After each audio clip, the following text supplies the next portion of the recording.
दरिया अब तेरी खैर नहीं बूंदों ने बगावत कर ली है। दरिया अब तेरी खैर नहीं बूंदों ने बगावत कर ली है। नादान न समझ बुज़दिल इनको लहरों ने बगावत कर ली है। हम परवाने हैं मौत समा मरने का किसको खौफ, यहां रे एग्जाम तुझे झुकना होगा, मेरे स्टूडेंट्स ने कमर कस ली है।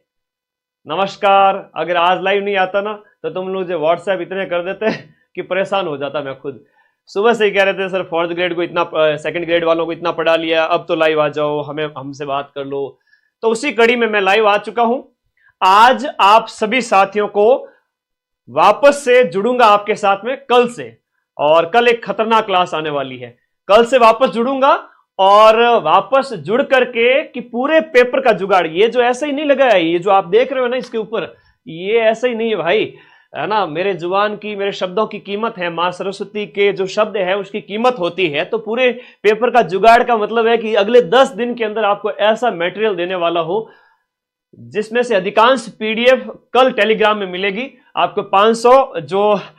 500 जो प्रश्नों वाली पीडीएफ है वो वाली। सारे ही साथी लाइव आ चुके हैं। बहुत सभी दोस्तों को शेयर करके अपना चैनल सब्सक्राइब जरूर करें। आपका अपना चैनल है, भटकना नहीं है। देखो फोर्थ ग्रेड में सिलेक्शन का एक जो बहुत बड़ा जो फैक्टर है वो ये भी है कि आप इधर उधर के चैनल पे ना भटके, जहां आपको विश्वास है वहीं पढ़े। ठीक है, हम शुरू करते हैं। सबसे पहले पॉइंट पे आते हैं, पेपर कैसा आएगा। मुझे कई बच्चे कहते हैं सर पेपर हार्ड आ गया तो क्या होगा। मैंने कहा तो कुछ भी नहीं होगा। अगर आपने फॉर्म भरा है तो आपको यह पता होना चाहिए कि इसमें लिखा हुआ है कि 10वीं स्तर। क्या लिखा हुआ है, थोड़ा है ना, आदि लड़ाइयां इतिहास के अंदर 90% लड़ाइयां इसलिए हारी गई क्योंकि लोगों में हिम्मत ही नहीं रही थी। वो गुद्दा जो होता है ना, 100 से भी लड़ जाए, भिड़ जाए, मौत से भी भिड़ जाए, वैसी हिम्मत, है ना। समंदर में डूब रहा है तो भी कोई बात नहीं, पार करके तैर के पार करूंगा। मुसीबत कैसी भी आ जाए टूटे नहीं, वो असली इंसान वैसा बनना है। आपके अंदर वैसे गट्स होने चाहिए। ठीक है, तो सबसे पहले अपनी पर्सनालिटी के अंदर ये चीज लेके आओ कि आपको डरना नहीं है। ठीक है, पेपर का स्तर की अगर हम बात करें तो पेपर है बेचारा 10वीं स्तर का। अब 10वीं स्तर के पेपर की अगर हम बात करें तो 10वीं स्तर में 120 में से सिर्फ और सिर्फ जो 20 से 25 क्वेश्चन में कहूं ये थोड़े से कठिन स्तर के आएंगे। सिर्फ 20-25 ये कठिन आएंगे। बाकी वाले पेपर के अंदर बात करें तो 50 से 60 क्वेश्चन सरल होंगे, देखते ही उड़ा दोगे आप। 60 क्वेश्चन तो इतने सरल आएंगे कि आप देखते ही पहले राउंड में उड़ा दोगे, और बचे हुए जो 40 प्रश्न है उसमें से भी आप 30 प्रश्न कर लोगे, है ना। बचे हुए 40 में से भी आप 30 प्रश्न कर लोगे, मुझे पूरा भरोसा है। 100 में से आप इतना कर लोगे। उसके बाद असली खेल जो सिलेक्शन वाला है वो यहां से शुरू होगा। इन 20 प्रश्नों के अंदर रिस्क उतनी ही लेनी है जितने में अपना सिलेक्शन हो जाए। बाकी 15 क्वेश्चन, 20 क्वेश्चन अपनी अपनी कैटेगरी के अकॉर्डिंग, अगर एमबीसी, ईडब्ल्यूएस, एससी, एसटी वाले बच्चे हैं तो वो सभी साथी जो है ना वो 30 तक क्वेश्चन छोड़ सकते हैं, 25 क्वेश्चन तक छोड़ सकते हैं। लेकिन ओबीसी जनरल वाले जो बच्चे हैं वो 20, 15, 20, 10 से 20 क्वेश्चन ही छोड़े, है ना। पेपर का लेवल सिंपल सा आएगा तो आप 10 क्वेश्चन ही छोड़े लास्ट, मैं तो कहूं। और जिसकी बढ़िया से बढ़िया तैयारी है तो वो तो 110 प्लस भी कर सकता है, लेकिन 105, 110 ज्यादा रिस्क नहीं लेनी है, नेगेटिव ज्यादा नहीं होना है। ये बात समझ में आ गई। चलो, पेपर का स्तर 10वीं स्तर का अभी तो मैं बताऊंगा, आज की इस क्लास से बता दो ये क्वेश्चन हो सकते हैं। सिंपल सी बात है। यूट्यूब मैराथन्स हमारी सारी फैकल्टी, चाहे आपके हिंदी के हो गए, ब्रजवासी सर की क्लास लगेगी, इंग्लिश के हो गए, रवि सर की क्लास लगेगी, साइंस की क्लास लगेगी, और इसके साथ साथ आपके मैथ्स की क्लास लगेगी। इन सभी सब्जेक्ट एक्सपर्ट्स की बढ़िया क्लास लगाऊंगा, 200 प्रश्न जिसमें वो आपका पूरा कंसेप्ट क्लियर कर देंगे। उसके अलावा मेरी क्लास लग जाएगी, और मेरी तो वो क्लास आने वाली है कि जब तक तुम एग्जाम हॉल में नहीं पहुंच जाओगे तब तक तुम्हारा पीछा नहीं छोड़ूंगा, तब तक तुम्हारा पीछा नहीं छोड़ूंगा। याद रखना, आपको जब तक एग्जाम हॉल से बाहर नहीं आओ, आप सिलेक्शन के करीब हो, हाथ पकड़ के मुझे सिलेक्शन करा दो ना तो मैं करा दूंगा, चिंता मत करो। कल वापस से टेलीग्राम में भेज दूंगा, ठीक है। ओके, बहुत बढ़िया। अब आगे बात करते हैं एक और पॉइंट पे। कट ऑफ को लेकर बड़ी चिंता रहती है। अरे मैराथन तो मैं ऐसी प्लान कर चुका हूं कि जिस दिन तुम्हारा पेपर होगा ना 19, 20 और 21 सितंबर को, चिंता मत करो। अभी मैं वो अपना जो प्लान है वो लीक नहीं करना चाहता, मैं सारी व्यवस्था कर दूंगा लीगल तरीके से, चिंता मत करो, बस आ जाना। उस समय क्या एकाग्रता बहुत उच्चतम स्तर पर होती है तो सारा रिवीजन हो जाएगा। कट ऑफ की बात करते हैं। अब इसमें भी लखनऊ के लाडे डरेंगे, गुरुजी 54,000 पोस्ट एंड वो तो दिखता नहीं है। कट ऑफ दो चीजें निर्धारित करेगी। कट ऑफ के अंदर आपके सीटों की संख्या आपके 54,000 प्लस है, 54,000 प्लस इसमें 1/3 यहां पर नेगेटिव मार्किंग भी है। ज्यादा नेगेटिव में अपने को फंसना नहीं है।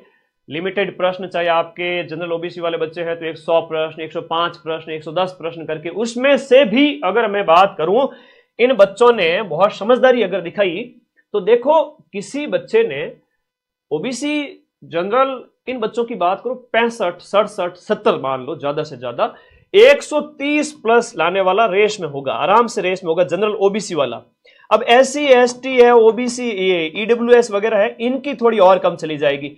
तो ध्यान रखना, मेरे बात को ध्यान रखना, 130 नंबर लाने के लिए आपका काट पीट करके 80 प्लस क्वेश्चन राइट होने चाहिए। काट पीट करके, काट पीट करके का मतलब यह हुआ कि आपने अगर 100 प्रश्न अटेम्प्ट किए, 105 अटेम्प्ट किए, 15 छोड़ दिए, इसमें से मान लो आपके 90 राइट हो गए, है ना, 90 राइट हो गए, 105 में से 15 गलत हो गए, 90 राइट हो गए। ऐसे अगर हम बात करें तो 90 राइट हो गए तो जो 90 का तो स्कोर 140 प्लस जाता है। आप 1.66 से गुणा करके देखो, हर एक प्रश्न जो 1.66 का है, आप 140 से भी ज्यादा नंबर ले आओगे, जो कि 75 लगभग आपका 70% से भी ज्यादा होता है। ठीक है, ये बात आप लोगों को याद रखनी है। तो इन 90 में से फिर वो नेगेटिव वाले 15 काट दो तो 8-10 नंबर कटेंगे, तो 140 में से फिर 133-35 तक नंबर आ जाएंगे। जिसने यहां पर जो है 105 एक अटेंड किए और उसके बाद भी उसके 15 गलत होने के बाद जो नंबर आ रहे हैं काट पीट करके, वो उसके आएंगे 80 प्लस के अंदर 135 के लमसम नंबर आ जाएंगे, तो वो सिलेक्शन ले लेगा। और डंके की चोट पे सिलेक्शन लेना, कहने की कोई बात ही नहीं है, आराम से सिलेक्शन होगा उसका।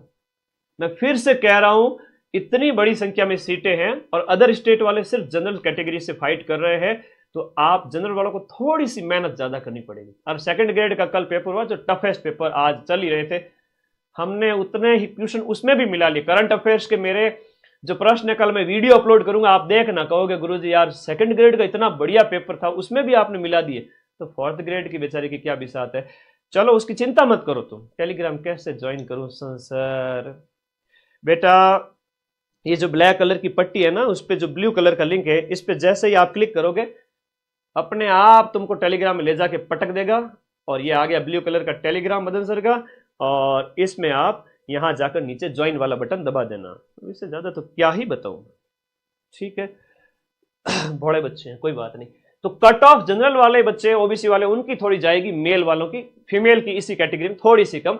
एससी एसटी ओबी ईडब्ल्यूएस वगैरह इनकी बात करें तो कट पीट के अगर 70-75 भी है तो सेफ है। इट मींस वे 120 के आसपास, 115 के आसपास नंबर ला पा रहे हैं 200 में से। ठीक है, आगे आ जाओ। नॉर्मलाइजेशन, नॉर्मलाइजेशन न के बराबर होगा, मैं अगर कहूं आपको तो प्लस माइनस 2 नंबर या 3 नंबर, बस इतना सा ही नॉर्मलाइजेशन होगा। सर आप कैसे कह सकते हो इतना ही नॉर्मलाइजेशन होगा?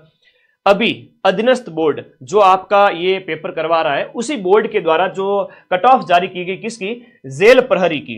अब जेल प्रहरी के अंदर जो नॉर्मलाइजेशन देखने को मिला वो मात्र और मात्र 2 और 3 नंबर का है ना, सिर्फ और सिर्फ 2 से 3 अंक का नॉर्मलाइजेशन देखने को मिला सभी शिफ्ट के अंदर। मैंने देखा, अच्छा लगा, दिल से अच्छा लगा कि 2-3 नंबर से कोई फर्क पड़ता नहीं है जो पेपर के लेवल के हिसाब से। अगर 20-20 नंबर का जो नॉर्मलाइजेशन पशु परिसर में किया था अधीनस्थ बोर्ड भी, अब आपके साथ में ऐसा कुछ भी गलत आपके साथ नहीं होगा।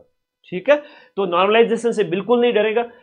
सिलेक्शन किसका होगा सर? बहुत बातें हैं जो सिलेक्शन के लिए मैटर करती है। हम बात करें, सिलेक्शन उस बच्चे का होगा जो निडर रहेगा, अगले 10 दिन अच्छी नींद लेगा, है ना, जो डरेगा नहीं बिल्कुल भी, है ना, दिल तो बच्चा है उसको समझा के रखेगा, बढ़िया नींद लेगा, है ना, टाइम से 8 घंटे नींद और दिन भर दबा के 10 से 12 घंटे पढ़ाई, अपना सारा काम धंधा व्यवस्थित, दिमाग शांत, सोशल मीडिया से ज्यादा उलझना नहीं है, ऑनलाइन वाली दुनिया से। ऐसा नहीं कि व्हाट्सएप चला रहे हो और ये वो आदतें छोड़नी पड़ेगी, कुछ डरना नहीं है, नींद बढ़िया लो, खाना पीना अपना व्यवस्थित रखो, किसी से उलझो मत, दुश्मनी करो मत, किसी से लड़ाई वड़ाई करो मत, व्यवहार अच्छा रखना पड़ेगा और एक संयमित दिनचर्या रखनी पड़ेगी, है ना। संयमित दिनचर्या का मतलब समझ जाओ, है ना, आप लोग किस दौर में बात कर ही रहा हूं मैं, ठीक है। संयमित दिनचर्या, ताकि आप लोग अपनी थोड़ा व्यवस्थित रहे। तो इस दौर के साथ साथ आप लोगों को ये सारी चीजें ध्यान रखना है। मारवाड़ी मॉडल अगर बात करूं तो जुबान पे शक्कर, दिमाग में ठंडक, एकदम शांति के साथ में चलते जाना है। बाकी मैं हाथ पकड़ करके आपको एग्जाम हॉल तक छोड़ के आ जाऊंगा कि बेटा अब जाओ एग्जाम में। तो ये सारी चीजें। अब एक टेस्ट देना बहुत इंपॉर्टेंट है। सिलेक्शन उस बच्चे का होगा जो टेस्ट निकाल लेगा। क्रिकेट मैच खेलने से पहले एक प्लेयर है वो प्रैक्टिस करता है, टेस्ट जो है वो नेट प्रैक्टिस करता है। अगर उसने नेट प्रैक्टिस नहीं की तो भले कोई कितना ही बड़ा प्लेयर क्यों ना हो, उसको कुछ बॉल खेलनी पड़ती है रोजाना, वरना वो अपनी लय भूल जाता है। तो आप पेपर जो 120 प्रश्न का जो मैंने ऐप में अपलोड कर दिया है, उल्टा सोचना ही नहीं है अपने को, किसी प्रकार का उल्टा नहीं सोचना है, सीधा ही सीधा सोचो। उल्टा क्यों सोचते हो? हिंदी है, आपके 20 क्वेश्चन आएंगे 33 नंबर के। ठीक है। अब हिंदी से अगर डर रहे हो ना तो डरना छोड़ दो। हिंदी से डरना क्यों है? जब हिंदी आपके पहला ही टॉपिक हिंदी का दे रखा है कि संज्ञा है। अब कुछ बच्चे और भी कहेंगे सर संज्ञा तो सिलेबस में ही क्यों नहीं? कैसे नहीं है संज्ञा सिलेबस में? आप जब सिलेबस को देखते हो तो पहला ही शब्द धरता ही क्या है? संज्ञा है। तो संज्ञा के लिए क्यों माथाफोड़ी करनी है? मैं फिर से कह रहा हूं, अगर मैंने अभी जो मैं अगला 1 मिनट बोलने वाला हूं, अगर किसी बच्चे ने सही से सुन लिया तो वह संज्ञा सही करके आएगा। व्यक्ति, वस्तु, जाति, द्रव्य, गुण, भाव, स्थान, इनके नाम को हम संज्ञा कहेंगे। पहले तो परिभाषा आनी चाहिए, दूसरी है संज्ञा के 5 प्रकार आने चाहिए। उसके बाद में दूसरा प्रश्न, तीसरा प्रश्न जो सबसे कठिन हो सकता है वो ये पूछेंगे कि बताओ दिए गए शब्द में कौन से प्रकार की संज्ञा है। ठीक है, कौन से प्रकार की संज्ञा है? आपको यह दे देंगे, किसी व्यक्ति का नाम दे देंगे, भारत है, सुरेश है, राजस्थान है, दिल्ली है, गंगा नदी है, तब तो हो गई व्यक्ति की संज्ञा। अगर कोई देश लिखा होता, व्यक्ति लिखा होता, आदमी लिखा होता, राज्य लिखा होता, तब तो ये जातिवाचक संज्ञा थी। लेकिन नाम आ गया तो व्यक्तिवाचक हो गई। कोई भाव आ गया, मित्रता का भाव, मिठास, ईमानदारी, हरियाली, ये भाववाचक संज्ञा। समूहवाचक, ग्रुप की बात हो रही है, भीड़ है, सेना है, कक्षा है, मेला है, समूहवाचक है। इतना तो खोपड़ा चलना चाहिए। ये सुपर कंप्यूटर है, प्लीज इसका इस्तेमाल करें। भगवान ने आपको इतनी शक्ति दी है, आप बहुत पावरफुल व्यक्ति हैं, सोचो इस बात को। द्रव्यवाचक, जिसमें आपका लिक्विड भी हो सकता है, आपका धातु भी हो सकता है, सारी चीजें उसमें चली जाएगी। इससे बाहर अगर संज्ञा का प्रश्न आ गया ना, बनता ही नहीं। ठीक है, 4th ग्रेड में बनेगा भी नहीं। तो ये डरने का मतलब डरना छोड़ो भाई, और तो क्या है, डरना छोड़ो। दूसरा है गुरुजी इंग्लिश से डर लगता है। इंग्लिश में जो कर सकते हो वो तो करो, क्लास आएगी आपके। इंग्लिश में जैसे टेंस दे रखा है, अब टेंस के अंदर क्यों डर रहे हो? एक चीज ये बताओ, अगर किसी बच्चे ने 2 मिनट मेरी बात सुन ली, टेंस सीधी सी है, बचपन से पढ़ते आ रहे हो। यहां पर टेंस है प्रेजेंट, पास्ट और फ्यूचर। इसके सिंपल, कंटिन्यूस, परफेक्ट और परफेक्ट कंटिन्यूस। सिंपल में यही राइट वाली फॉर्म दी गई है। एक वचन है तो एस लग गया पीछे, राइट्स हो गया, सब्जेक्ट, वर्ब, ऑब्जेक्ट। फिर पास्ट टेंस है तो वर्ब जो है, वर्ब की सेकंड फॉर्म आ गई, ही रोड अ बाइक। फ्यूचर आया तो विल लग गया। ठीक है, विल, शैल, वो थोड़ा चीजें पता होनी चाहिए। उसके बाद में कंटिन्यूस टेंस के अंदर इज, आर, एम और वर्ब के साथ आईएनजी आ गया। पास्ट टेंस हो गया तो वाज और वर, वाज एक वचन के लिए, वर बहुवचन के लिए, और वर्ब के साथ आईएनजी आ गया। फ्यूचर कंटिन्यू हुआ तो विल भी आ जाएगा और वर्ब के साथ आईएनजी आ जाएगा। परफेक्ट टेंस हुआ तो हैज, हैव आ जाएगा। हैज एक वचन के लिए और हैव बहुवचन के लिए, आई के साथ जैसे हैव आता है।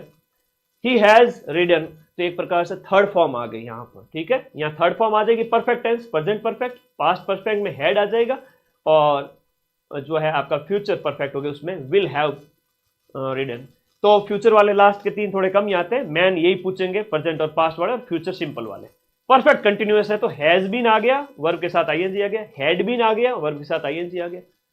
अब एक चीज बताओ, बहुत सिंपल सी चीज है, भले ही आपको रूल कम ही आते हो, आपको अगर बेड़ा पार लगाना है तो ज्यादा से ज्यादा इस प्रकार से क्वेश्चन निकालिए, जिसकी प्रैक्टिस आपकी यूट्यूब पर क्लास हो जाएगी। अब रहा एक जैसे कंप्यूटर जैसा सब्जेक्ट है, इनपुट आउटपुट वाली डिवाइस रट लो ना, समझ लो थोड़ा सा। कीबोर्ड से इनपुट देते हैं, हेडफोन से हम आउटपुट प्राप्त करते हैं, स्क्रीन से आउटपुट प्राप्त करते हैं। कुछ चीजें हैं जो इनपुट आउटपुट दोनों में आती है, टच स्क्रीन वगैरह। मेमोरी यूनिट्स है वो तो रटनी पड़ेगी, जैसे बाइनरी डिजिट है जो आपका 1 बिट है, 4 बिट है तो वो आपका 1 निबल कहलाता है, और उसके बाद में 8 बिट को 1 बाइट हो गया। 1 KB के अंदर आपके होते हैं 1024 बाइट, तो ये तो रटना पड़ेगा, है ना। MB क्या होता है, GB क्या होता है, कंप्यूटर का सीधा सीधा प्रश्न, कंप्यूटर का सीधा सीधा प्रश्न, इनपुट डिवाइसेस, आउटपुट डिवाइसेस और कंप्यूटर का थोड़ा विकास वगैरह, जो सिंपल सिंपल। अब 5 में से एक क्वेश्चन तो ये इनपुट आउटपुट वाला छप चुका है, 5 में से एक, ठीक है। हाँ, फिर तो ये सारी चीजों के ऊपर मैंने बात कर ही ली है। आपके जहाँ पेपर के लेवल का आपको बिल्कुल नहीं डरना है, 10वीं स्तर का है। कल से मैं वापस क्लासेस स्टार्ट कर रहा हूँ, सभी टीचर्स की भी लगेगी, मेरी क्लास भी लगेगी। और कट ऑफ की तो टेंशन करो ही मत, अगर कट पीट के 80 प्लस हो रहे हैं तो जनरल ओबीसी वाला सिलेक्शन डंके की चोट पे लेके जाएगा। अब 80 से 85 भी रह सकते हैं, नेगेटिव कट कट के सब लास्ट में कि सब नेगेटिव वाले मेरे नंबर ले जाओ। फिर भी सर मैं जनरल ओबीसी का बच्चा हूँ, तो मेरे जो नंबर है, मेरे जो 120 में से 80 राइट है, 85 राइट है, किसी के 90 95 100 भी राइट है ना, तो वो मात्र और मात्र 200 400 500 बच्चों के होंगे, उससे ज़्यादा